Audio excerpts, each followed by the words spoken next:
on the very morning of my second wedding." "I saw it in a paper," explained the American. "It gave the name and the church, but not where the lady lived." "Then we had a talk as to what we should do, and Frank was all for openness. But I was so ashamed of it all that I felt as if I should like to vanish away and never see any of them again. Just sending a line to Pa, perhaps, to show him that I was alive. It was awful to me to think of all those lords and ladies sitting round that breakfast table and waiting for me to come back. So Frank took my wedding clothes and things and made a bundle of them, so that I should not be traced, and dropped them away somewhere where no one could find them. It is likely that we should have gone on to Paris tomorrow, only that this good gentleman, Mr. Holmes, came round to us this evening, though how he found us is more than I can think, and he showed us very clearly and kindly that I was wrong and that Frank was right, and that we should be putting ourselves in the wrong if we were so secret. Then he offered to give us a chance of talking to Lord St. Simon alone, and so we came right away round to his rooms at once. Now, Robert, you have heard it all, and I am very sorry if I have given you pain, and I hope that you do not think very meanly of me."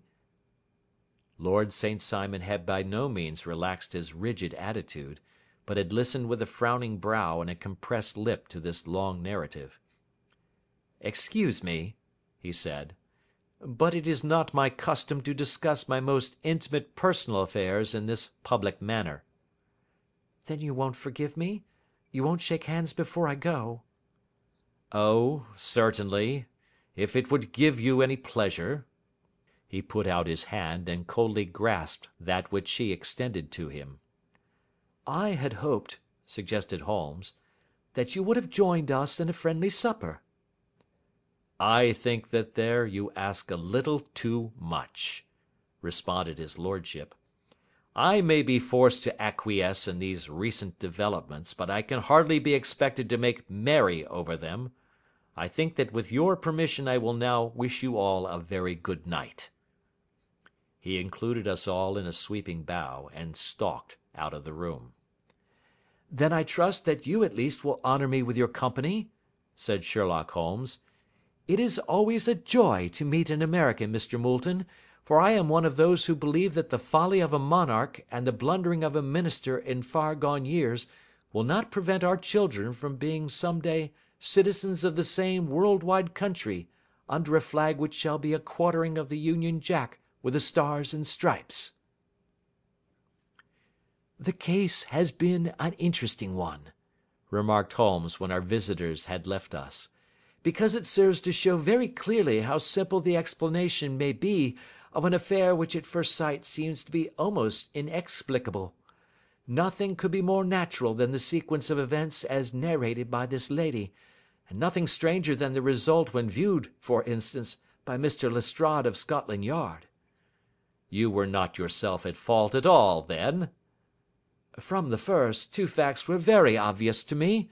The one, that the lady had been quite willing to undergo the wedding ceremony. The other, that she had repented of it within a few minutes of returning home.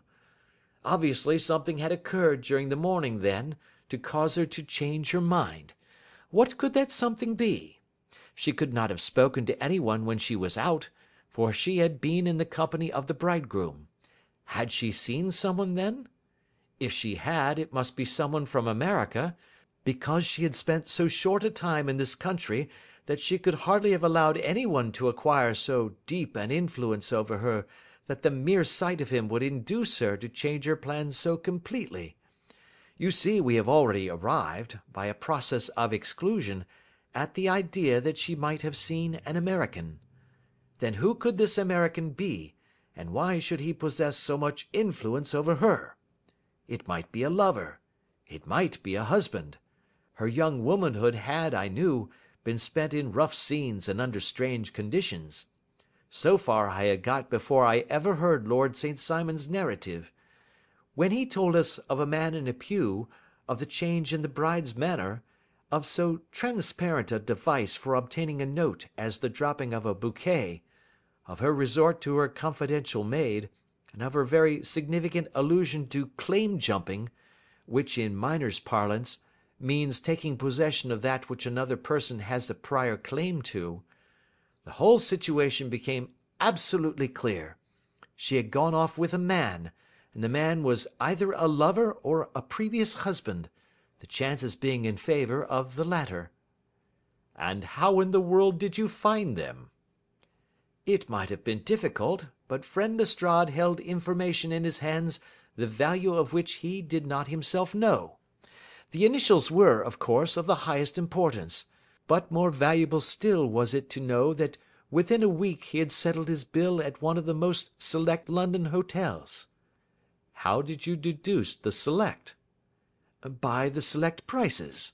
8 shillings for a bed and 8 pence for a glass of sherry pointed to one of the most expensive hotels. There are not many in London which charge at that rate.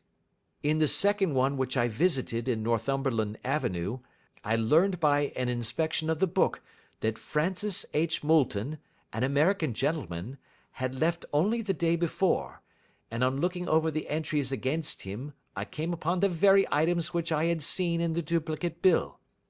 His letters were to be forwarded to 226 Gordon Square, so thither I travelled, and being fortunate enough to find the loving couple at home, I ventured to give them some paternal advice, and to point out to them that it would be better in every way that they should make their position a little clearer both to the general public and to Lord St. Simon in particular. I invited them to meet him here, and, as you see, I made him keep the appointment." "But with no very good result," I remarked. "His conduct was certainly not very gracious." "Ah, Watson," said Holmes, smiling, "perhaps you would not be very gracious either, if, after all the trouble of wooing and wedding, you found yourself deprived in an instant of wife and of fortune.